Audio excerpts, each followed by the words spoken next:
Je vous invite à prier.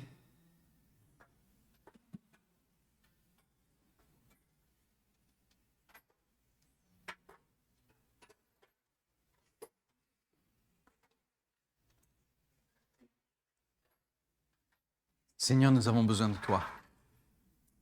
Chaque jour, à chaque heure, nous avons besoin de toi. Merci Seigneur pour ta parole.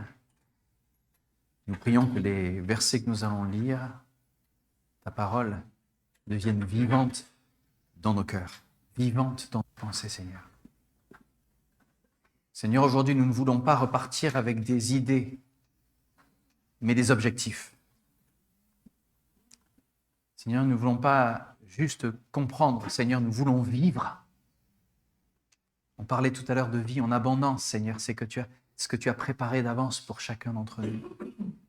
Seigneur, montre-nous, permets-nous de nous saisir de ce que tu as préparé en avance pour nous, que nous puissions marcher, Seigneur, non seulement dans tes pas, mais animés par ta puissance. Merci, Seigneur, pour ce que tu as fait. Au nom de Jésus. Amen. Amen. Vous avez noté comme moi tout à l'heure pendant la louange qu'il ne s'agissait pas juste de dire que nous voulons vivre les choses. On ne veut pas juste survivre. Le chrétien est appelé à marcher avec son Créateur. C'est pas moins. Donc il s'agit d'une vie en abondance.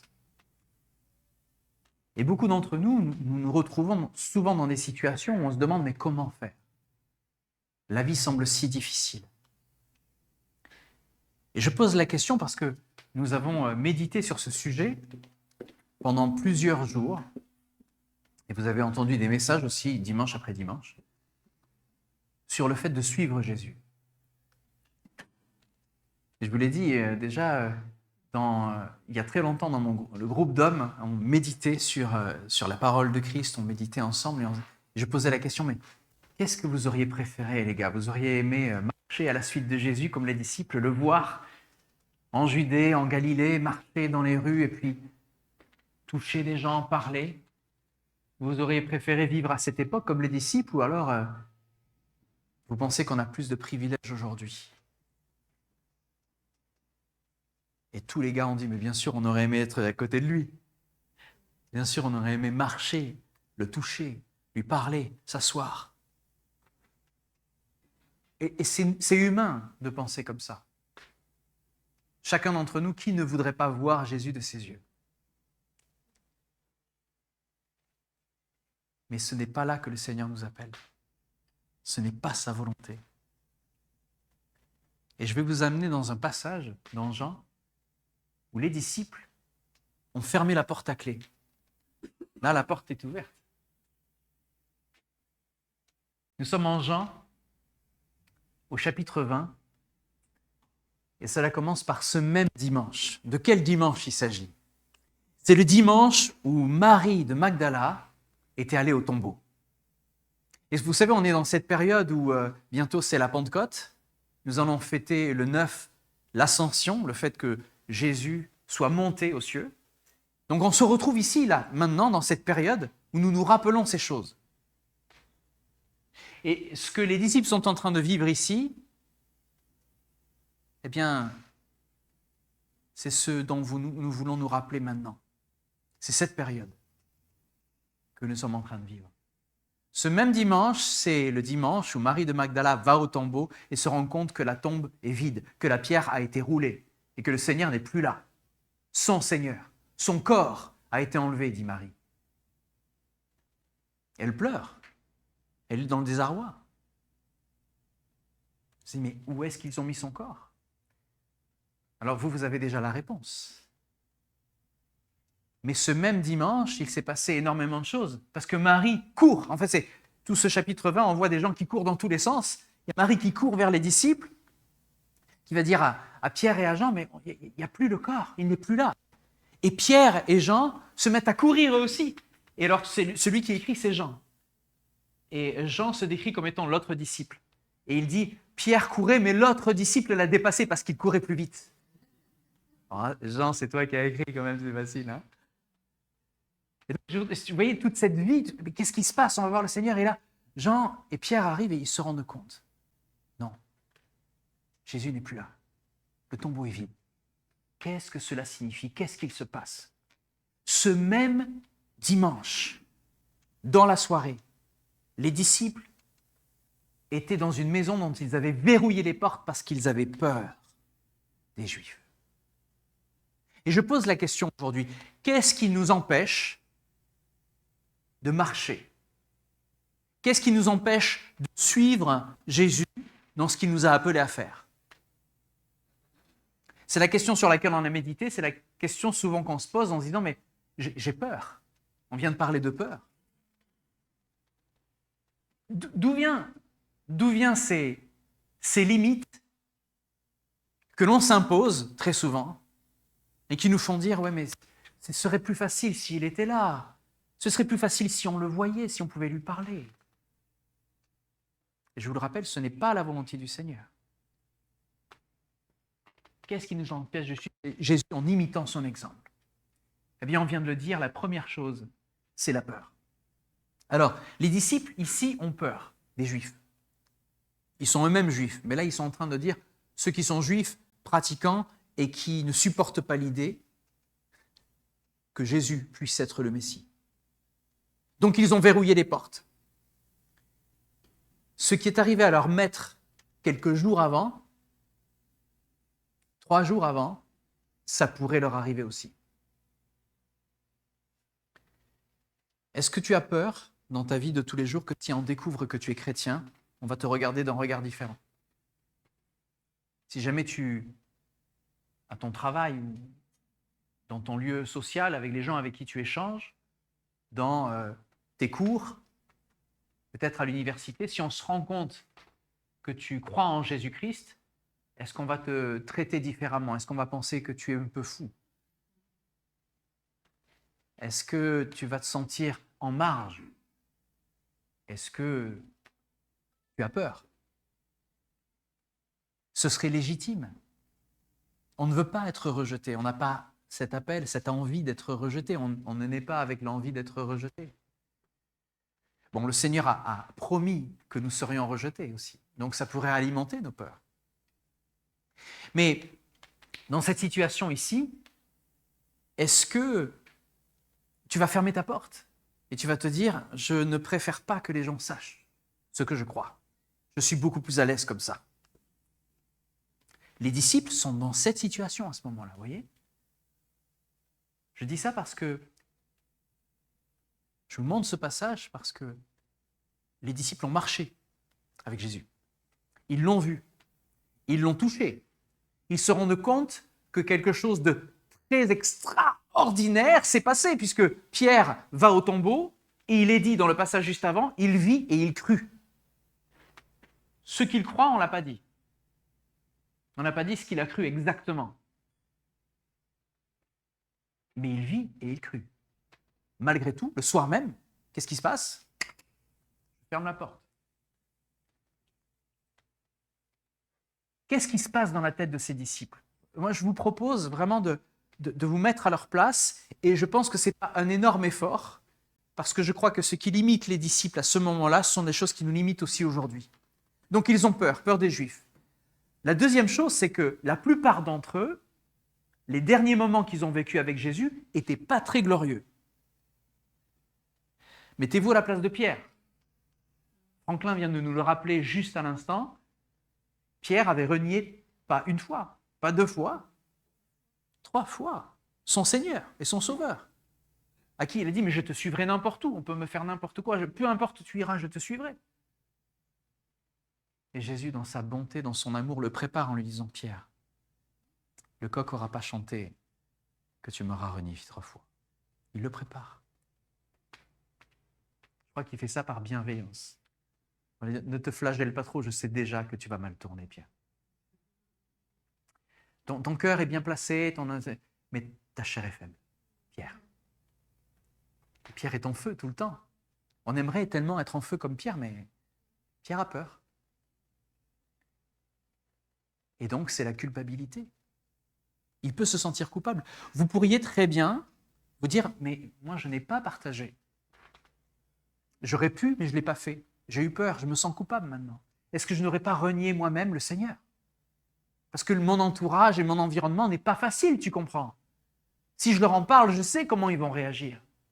Je sais que ça va mal se passer. Alors, quand je viens vers le Seigneur, je me dis, mais je ne fais pas les choses totalement comme il faut. Il me manque quelque chose. Alors je verrouille la porte. Je ne parle pas. On peut vraiment s'identifier aux disciples dans ce moment-là. Vous allez voir que le Seigneur, ça ne le préoccupe pas. Vraiment, ce que Franklin nous a rappelé encore tout à l'heure, et je vais vous le rappeler, et on va aller dans le pourquoi du comment, mais le Seigneur ne s'attend pas que l'on fasse les choses de nos propres forces et qu'on ait des méthodes pour essayer ou qu'on soit plus courageux les uns que les autres. Vous allez voir que la gloire ne va vraiment pas sur nous et ne va vraiment pas sur l'homme, elle va vraiment totalement à Dieu. Donc j'aimerais décomplexer toute cette situation. Ils se sont endormis pendant que le maître était à Gethsémané en train de perler du sang.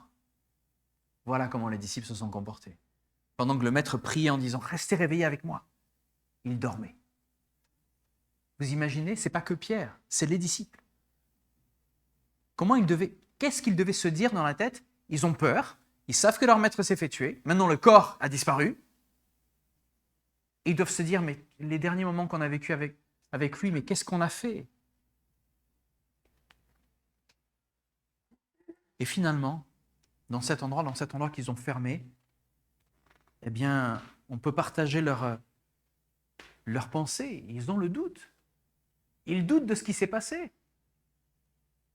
Rappelez-vous que dans le passage juste avant, on ne l'a pas lu, mais pour ceux qui connaissent Jean 20 et le tombeau vide, juste après qu'on dit que Pierre vit et il crut, au verset 9, il est dit « En effet, jusque-là, il n'avait pas encore compris que Jésus devait ressusciter d'entre les morts, comme l'avait annoncé l'Écriture. » Jusque-là, il n'avait pas compris.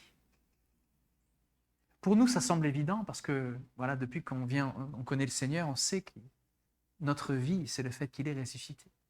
C'est le grand miracle. Mais eux sont dans le doute. Et même si on le sait, combien de fois avons-nous douté? Et ils ont marché avec Jésus. Ils lui ont dit, il faut que je meure. Et je reconstruirai en 3 jours. Les choses vont se passer. Là, le corps n'est plus là, ça devrait leur mettre la puce à l'oreille, mais ils n'ont toujours pas compris. Arrêtez de vous flageller si vous vous dites, je ne suis pas un chrétien père, je n'ai pas tout compris, j'ai des doutes tout le temps, etc. Ça fait partie de la vie chrétienne. On aimerait entendre dire, vous êtes des champions, vous êtes des vainqueurs, rien ne peut vous arrêter. Non, notre Dieu est un champion, est un vainqueur, rien ne peut l'arrêter. Mais je garde le meilleur pour la fin, attendez.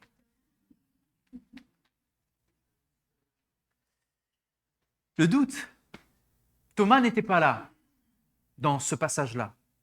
Et juste après, Jésus apparaît à Thomas. 8 jours plus tard. Thomas, alors, tous les disciples vont le voir en disant, Thomas, on l'a vu.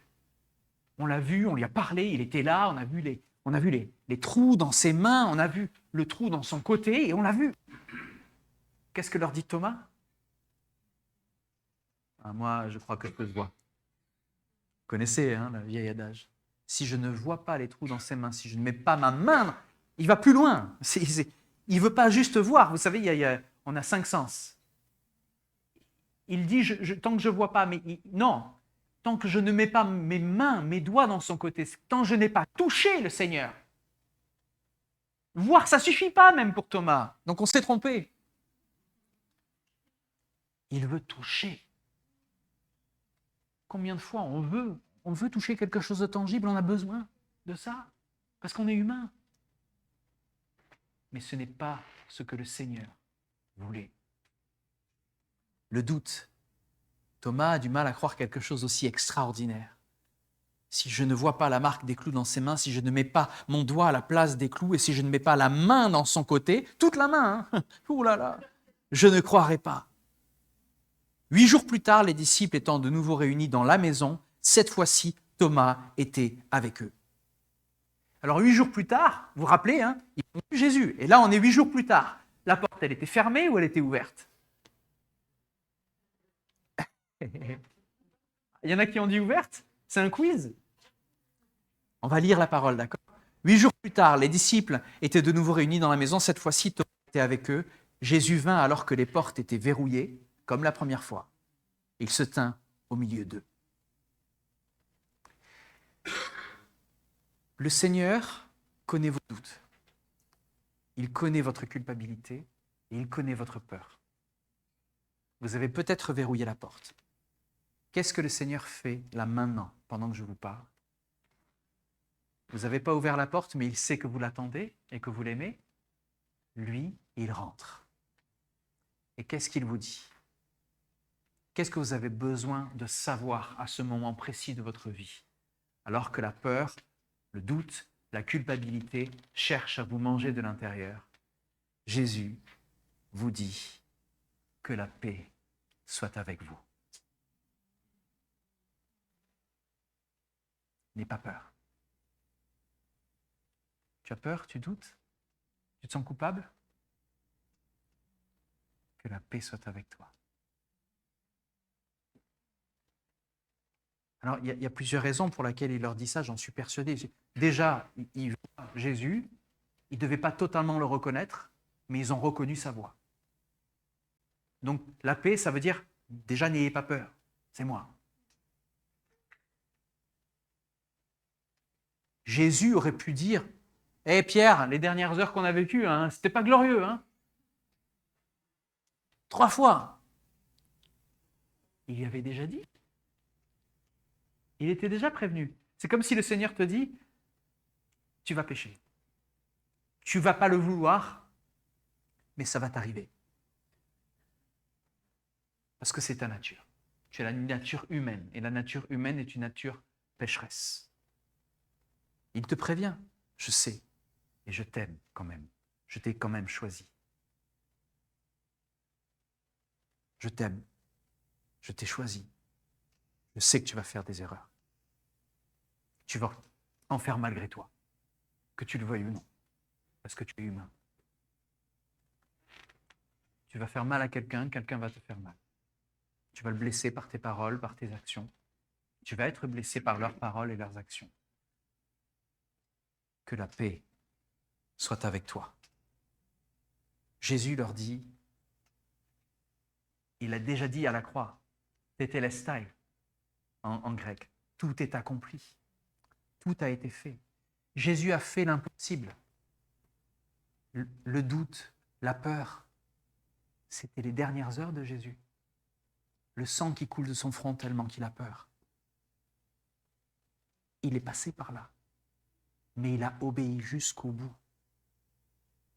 Parce qu'il savait que nous sommes incapables de le faire. Il a fait ce que nous ne pouvions pas faire.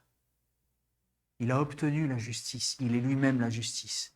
Il me dit, voilà mon œuvre maintenant. Elle est à votre disposition. La Bible dit qu'il nous impute son péché, sa sainteté. Il nous impute son œuvre. Cela veut dire qu'on est revêtu de ce qu'il a fait. On n'a pas besoin d'être meilleur que Jésus ou à la hauteur de Jésus. Ça n'est pas possible. Ce qu'il désire, c'est qu'on le croie. Regardez ce qu'il dit à Thomas juste après d'ailleurs. Il dit, mais Thomas, dit à Thomas, place ton doigt ici, vois mes mains, avance ta main. Jésus lui dit, place ton main et mets-la dans mon côté. Ne sois pas donc incrédule, mais crois. Et je pense que Jésus ne le disait pas comme moi je le dis. Je le disais avec... Ne sois pas incrédule, Thomas, regarde. Et la réponse vaut toutes les réponses. Thomas, on ne dit pas dans le passage qu'il met son doigt ou sa main. La réponse de Thomas, c'est juste « Mon Seigneur et mon Dieu ». C'est notre confession de foi. Il est notre Seigneur. Il est notre Dieu. Tout est là. On n'a pas besoin. Christ suffit. On n'a pas besoin d'autre chose. Parce que tu m'as vu, tu crois, lui dit Jésus. Heureux ceux qui croient sans avoir vu. Il parle de nous. Et Jean continue en disant, Jésus a accompli sous les yeux de ses disciples encore beaucoup d'autres signes miraculeux qui n'ont pas été rapportés dans ce livre. Mais ce qui s'y trouve a été écrit pour que vous croyiez que Jésus est le Christ, le Fils de Dieu, et qu'en croyant, vous possédiez la vie en son nom. Il s'agit de posséder la vie en son nom. Alors Jésus fait irruption dans ta chambre, à l'endroit où tu as verrouillé la porte. Peut-être que tu es retenu par tes peurs, par tes craintes. Mais Jésus vient t'encourager d'une manière incroyable. Il te donne exactement ce dont tu as besoin. Il te dit, ma paix est avec toi. La paix du Seigneur, c'est quoi? C'est l'assurance qu'il est ressuscité, l'assurance qu'il est vivant, qu'il a vaincu les puissances, qu'il a vaincu la mort. Qu'est-ce que ça veut dire pour les disciples? Ça veut dire qu'eux aussi vont connaître la même vie que Jésus. Nous allons connaître cette résurrection. Et dans ce passage, alors beaucoup ont des avis différents dans ce passage, mais regardez que Jésus ne fait pas que leur dire « Regardez, soyez en paix », il leur donne un ordre de mission. Mais vous vous rendez compte, ils ont peur, ils sont crédules, ils ont des doutes, ils se sentent coupables, et Jésus leur dit « Comme le Père m'a envoyé, moi aussi je vous envoie ». Il est en train de décrire leur ordre de mission. Vous êtes des ambassadeurs. Vous allez me représenter. Ils se sentent totalement indignes. Leurs genoux sont en train de trembler. Et ils vous donnent l'ordre de mission. Tu me représentes. Tu es mon ambassadeur. C'est incroyable. Je suis en train de vous dire que peu importe ce que tu te dis de toi-même, peu importe où tu es dans ta vie, peu importe ce que tu penses être, le Seigneur te donne un ordre de mission. Et tu comprends bien à ce moment-là que ce n'est pas parce que tu es meilleur que les autres, parce que tu n'as pas de doute, parce que tu n'as pas peur, et parce que tout va bien pour toi. Il est en train de te dire, ma paix est tout ce qu'il te faut. Connais-moi. Connais-moi. Je suis là. Tu n'avais pas ouvert la porte. Je suis là. Tu as peur, tu te sens indigne. Je suis là. La paix, c'est l'assurance qu'il est bien vivant.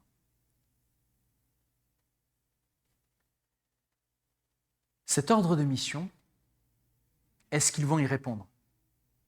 8 jours plus tard, qu'est-ce qui se passe? La porte est toujours fermée. Elle est toujours verrouillée. Tu as reçu ton ordre de mission. Peut-être que dans 8 jours, tu vas te dire non. Non, on n'y est pas, non, Seigneur, je pense qu'il doit y avoir une erreur parce que j'ai toujours peur.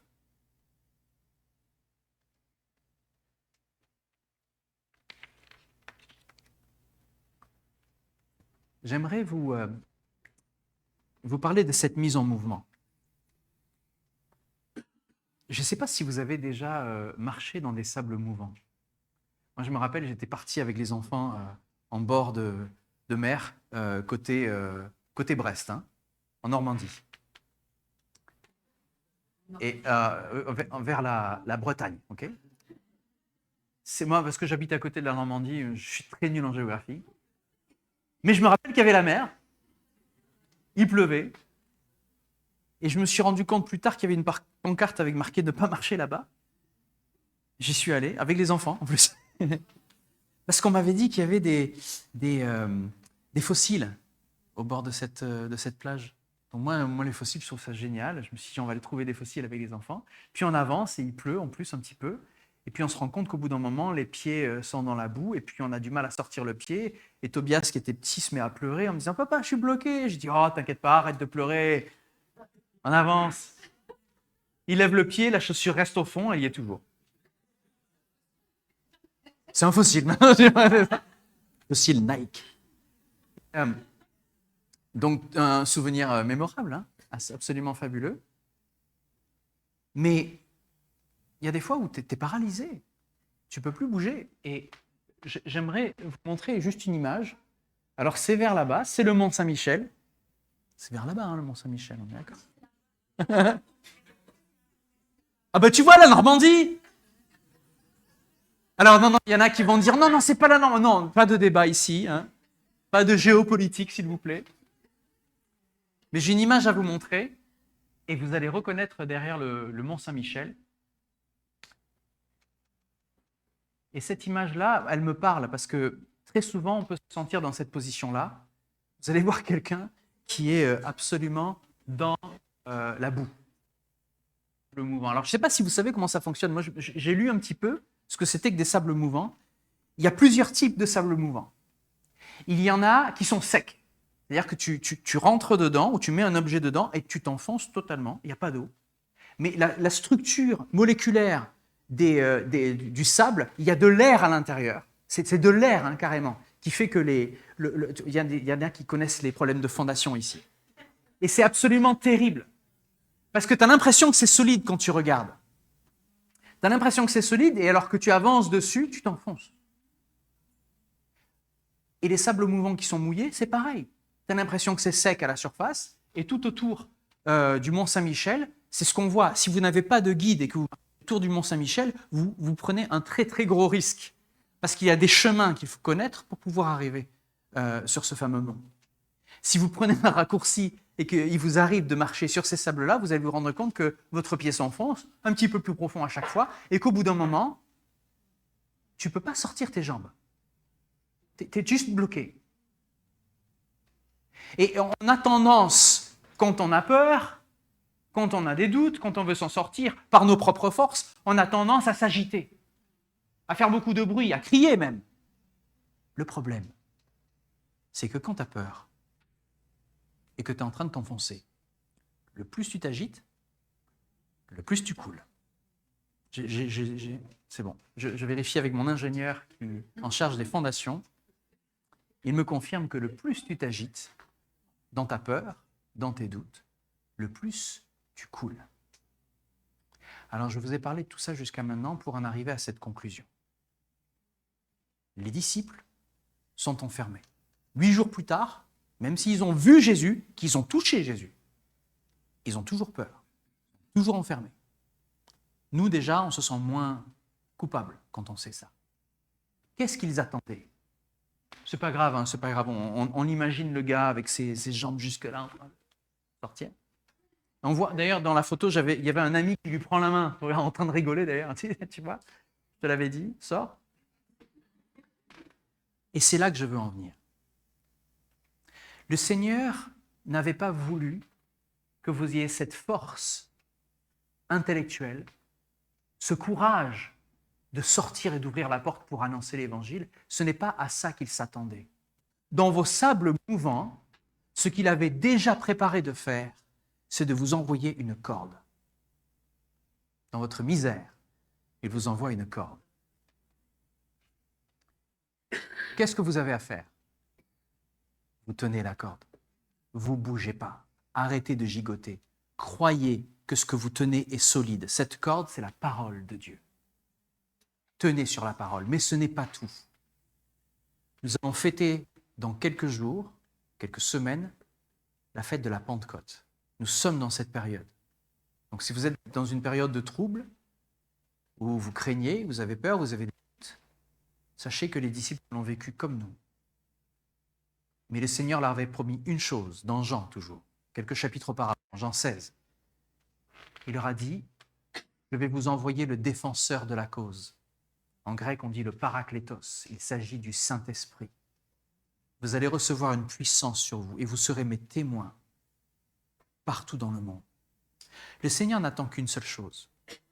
Ce n'est pas que tu t'en sortes par tes propres forces, c'est que tu te mettes à genoux et que tu lui demandes de t'envoyer. Tout ça prend naissance dans la prière. Tu ne peux pas t'en sortir tout seul parce que le Seigneur veut que tu demandes. Il veut que tu t'adresses à lui. Il ne veut pas que tu t'en sortes tout seul pour que tu ne puisses pas te glorifier en disant « Regarde comment je suis fort, regarde comment je parle bien, regarde comment je suis intelligent, regarde combien de personnes ont été sauvées, regarde à combien de personnes j'ai parlé de Jésus-Christ. » Tout ce qu'il désire, c'est que tu lui fasses confiance, que tu tiennes cette corde. Et alors que tu arrêtes de gigoter, alors que tu arrêtes d'essayer de faire tout ton possible pour essayer de briller, d'avoir l'air moins miséreux, le fait que tu tiennes cette parole et que tu lui fasses confiance, le Seigneur, par son Saint-Esprit, va faire le reste. Parce que c'est lui, par sa parole qui est vivante en toi, qui te tire tout doucement de ces marécages, de ces sables mouvants. Et alors que tu restes, arrêtez tout et sachez que je suis Dieu. J'aime bien en anglais, be still, ça veut dire carrément arrête de bouger et sache que je suis Dieu. Tu lui fais confiance et il se charge du reste. Il te tire de ce sable mouvant. Et alors que tu es à genoux, alors que tu pries, alors que tu dis Seigneur, envoie ton esprit. Quelque chose d'extraordinaire va se passer dans ta vie. Bible ouverte, alors que tu es en train de faire confiance au Seigneur et que tu pries. Le Seigneur va te remplir de sa présence. On ne peut pas travailler autrement. On ne peut pas vivre notre vie de chrétien autrement. C'est sa présence en nous. Franklin nous l'a dit tout à l'heure. C'est la vie de l'esprit en nous qui fait toute la différence. Il n'y a que ça. Parce que si ce n'est pas par l'esprit, si ce n'est pas par conviction, alors tu vas te planter. Alors tu vas aller dans une direction qui n'est même pas celle qu'il t'a donnée. Mais si l'Esprit de Dieu habite en toi, non seulement qu'il habite, mais qu'il déborde. C'est-à-dire que tu as cette conviction, une fois que tu es sorti de la prière, tu te dis, mais pourquoi je n'ai plus peur? Et pourquoi, dans cette situation à laquelle je fais face tous les jours, aujourd'hui, j'ai ouvert la bouche et je me suis mis à parler? Pourquoi, alors que je n'aimais pas mon collègue de travail et que j'ai des ressentiments à son égard, pourquoi aujourd'hui j'ai un sentiment de paix? C'est parce que le Seigneur est dans ta chambre. Il t'a dit que la paix soit avec toi, parce que tu l'as cru et parce que tu es en train de le vivre. Tu comprends que ce n'est pas intellectuel? Tu comprends que ce n'est pas parce que tu es plus intelligent, plus fort, plus éloquent? C'est parce que la présence du Seigneur est avec toi. Regardez les disciples, ils étaient bloqués dans cette chambre, dans cette même chambre. 8 jours plus tard, leur situation n'avait même pas évolué. Ils avaient le Seigneur devant les yeux, ils savaient qu'il était ressuscité. Ils avaient tout ce qu'il fallait, ils auraient pu dire « Ah, c'est bon, j'y vais !» Non. Non, ce n'était pas sur la base de ce qu'ils avaient vu, ou de ce qu'ils savaient, ou de ce qu'ils avaient entendu. C'est le Saint-Esprit, la puissance du Dieu vivant qui vit en eux. Il a fallu attendre la Pentecôte pour qu'ils ouvrent eux-mêmes les verrous des portes. Et si vous lisez en Actes, dans le livre des Actes, vous verrez ce qui s'est passé. Pierre, le premier, avance. Et non seulement il avance, mais il parle d'une manière à ce que on se dit, mais qui est cet homme? C'était un pécheur. Vous savez que pendant cette période où ils s'enfermaient, la plupart des disciples retournaient à leur travail. Pierre et Jean ont dit, on retourne pêcher, nous on y va. Tu viens pêcher? Ok, on va pêcher. Et ils retournent comme avant. Même Marie-Madeleine, quand elle voit le Seigneur, elle se dit, ah mais il est vivant, donc on va faire comme avant, on va le suivre, on va le suivre physiquement. On va pouvoir reprendre là où on en était resté. Et c'est là que Jésus lui dit, non, ne t'approche pas de moi, ne me touche pas. Parce que je n'ai pas encore été glorifié, je ne suis pas encore allé au Père. Jésus est en train de lui dire, ça ne va pas se passer comme avant. Vous n'allez pas juste me suivre et m'imiter. Je vais vivre en vous. C'est ma puissance qui va vous animer. La raison pour laquelle tu as des doutes, la raison pour laquelle tu ne te sens pas à ta place, c'est parce que déjà tu n'avais pas entendu ça. Et la deuxième raison, c'est parce que tu n'as pas encore prié pour recevoir la puissance de l'Esprit. On peut être des chrétiens qui connaissent la Bible par cœur, qui peuvent expliquer les choses. Si ce n'est pas l'Esprit de Dieu qui est en nous, qui fait cette œuvre-là, vous allez vous fatiguer. Et si vous êtes fatigué, il y a des chances que c'est parce que vous faites les choses avec vos propres forces, et c'est pour ça que vous vous fatiguez. Je ne sais pas si vous avez vécu des moments de prière ou des jeûnes et prières comme on le fait ici à EBE, mais quand vous passez une nuit avec les frères et sœurs, où vous passez toute une journée à louer le Seigneur et à prier, il se passe des choses vraiment extraordinaires après. J'ai des témoignages, je vais arrêter là, mais j'ai des témoignages que vous connaissez déjà, parce que j'ai déjà même saoulé avec de rencontres extraordinaires après avoir prié, après avoir vécu ces moments de louange, de confiance au Seigneur. Il se passe quelque chose malgré toi qui te saisit le cœur, qui te remplit d'amour alors que tu n'en avais pas assez. Et malgré toi, tu parles. malgré toi tu avances, malgré toi tu vas tendre la main. Et tu te dis, mais qu'est-ce qui m'a pris? C'était pas moi, c'était le Seigneur. Vous voyez ce qui nous manque? Il nous manque rien en fait. Si vous ne vivez pas ça en église, je comprends que vous puissiez, si vous êtes tout seul à la maison et que vous vivez de votre côté, c'est difficile. Le Seigneur n'a pas voulu que vous viviez ça tout seul. Les disciples, ils n'étaient pas enfermés tout seuls dans leur chambre seul, ils étaient ensemble en train de prier. Et Jésus leur a dit, attendez-moi, attendez à Jérusalem, allez à Jérusalem, priez, vous allez recevoir une puissance qui viendra sur vous. C'est ensemble qu'il veut faire ça. Dans tous nos chants, on a bénis-moi, guéris-moi, je suis grâce à toi, je suis finalement moi, etc. C'est notre temps, c'est notre génération, on a tous un esprit un petit peu d'orphelin, alors on veut se rassurer constamment, c'est moi, moi, moi. Mais le Seigneur, c'est pas comme ça qu'il voyait les choses. Il dit vous. C'est une multitude d'hommes et de femmes qui sont sauvés. C'est le nous que le Seigneur veut qu'on dise. C'est ensemble qu'on fait ça. Alors tu crois que parce que tu as tout compris et que tu as la foi, toi, de ton côté, tu vas te battre avec tes propres péchés, avec tes propres luttes, etc. Le Seigneur ne veut pas ça. Il te dit, ouvre-toi aux autres, montre combien tu es vulnérable. Je veux que mon Église gagne. Ce n'est pas juste un croyant qui va se relever. On a beaucoup de mauvais exemples. Excusez-moi, ça m'énerve un peu. On a beaucoup d'exemples où le pasteur sait tout. Il est tout seul à tout savoir, donc c'est à lui qu'il faut demander. Non! La parole a tout dit. D'ailleurs, la plupart du pasteur qui donne l'impression de tout savoir, quand tu regardes vraiment ce que dit la parole, tu vas lui poser des questions, il ne va peut-être pas savoir répondre. Pour ça, peut-être qu'il a des gardes du corps des fois. Excusez-moi. Mais la vision de l'Église, ce n'est pas ça.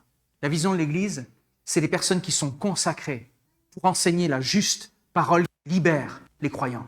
Et les croyants qui ne sont pas seuls à vivre leur foi, qui se reposent les uns sur les autres pour pouvoir vivre leur foi. Si tu ne te reposes pas sur ton frère ou ta sœur, il te manque quelque chose. Parce que ton frère et ta sœur ont une solution dans ta vie. Il a une sagesse que tu n'as pas. Et tu as une sagesse qu'elle n'a pas. Elle a besoin de toi. Il a besoin de toi. Tu vois? Donc si tu es enfermé et que tu as peur, fais-le avec nous. Viens t'enfermer pendant les jeûnes et prières, le 4e samedi du mois. Viens t'enfermer avec nous lors du week-end d'église qui aura lieu le 25, 26 et 27 mai. C'est pas loin. Et quand tu ressortiras, je ne veux pas que ce soit des idées qui t'animent. Les objectifs que tu vas avoir, c'est l'Esprit de Dieu qui te les donne. Et c'est que à partir de cette conviction que Dieu nous donne que l'on peut opérer. Sinon, on doute. Et si on fait les choses par doute, on tombe. Vous vous rappelez, Pierre, il marche sur l'eau, et puis il se met à regarder en bas, et puis, il coule. Mais il y a la main du Seigneur. Donc, plus de culpabilité, plus de peur dans ces moments-là. Tu vas encore douter, tu vas encore des fois te sentir coupable, et tu vas encore avoir peur, parce que tu es humain. Mais ce n'est pas grave. Ce n'est pas grave. Le Seigneur désire que tu opères et que tu marches par sa présence en toi. Alors prions ensemble. Rassemblons-nous. Demandons au Seigneur ensemble. Demandez et vous recevrez. Il parlait de son Saint-Esprit. Il ne parlait pas d'une McLaren. Il ne parlait pas d'une grande maison. Il ne parlait pas d'une promotion au travail. Demandez et vous recevrez, c'est la présence de Dieu, c'est l'Esprit de Dieu en vous, parce qu'il n'y a qu'à partir de là que le Seigneur est réellement glorifié. Amen. Amen. Alors, ne me croyez pas sur parole, lisez la parole. C'est votre responsabilité devant le Seigneur de faire ces choses-là. Et avec les anciens, nous allons nous assurer que vous soyez prêts, que vous compreniez l'œuvre de Christ est accomplie. Et il n'y a rien qui peut arrêter le Seigneur, rien qui peut arrêter le Christ. Donc, que le Seigneur vive en toi, que sa paix soit avec toi, que sa paix soit avec toi. Je t'invite à prier. Seigneur Dieu, je veux te louer, tu fais de grandes choses malgré nous. Tu viens dans notre misère, tu viens dans nos sables mouvants, tu nous vois nous agiter, tu nous vois avoir peur, tu nous vois dans nos doutes, et tu ne nous juges pas, tu nous aimes, tu nous acceptes tels que l'on est, Seigneur. Mais tu ne désires pas nous laisser dans cette situation, Seigneur. Tu as décidé dans ta grâce de nous tendre une corde. Mais au-delà de ça même, au-delà de ce que ta parole peut faire en nous, Seigneur, Tu nous dis que tu frappes à la porte et que celui qui ouvre, tu viendras manger chez lui. Tu viens dans nos vies, Seigneur, pour y rester. Tu ne pars pas, tu es toujours là. Ta présence est toujours là. Même quand ton Saint-Esprit est attristé en nous, il est là. Il ne nous a pas quittés. Ce que les disciples n'avaient pas au moment où ils étaient enfermés, c'était la puissance du Saint-Esprit sur eux, c'était le fait d'être remplis. Mais à la Pentecôte, Seigneur, tu as déversé ton esprit sur toute chair. Et aujourd'hui, tu nous dis demandez et vous recevrez. Et tu n'attends pas, Seigneur. Tu es généreux. Tu donnes à celui qui demande parce que tu es un Père qui est généreux. Nous voulons te bénir parce que tout est accompli. Nous ne voulons pas revenir sur nos doutes, notre peur, nos hontes.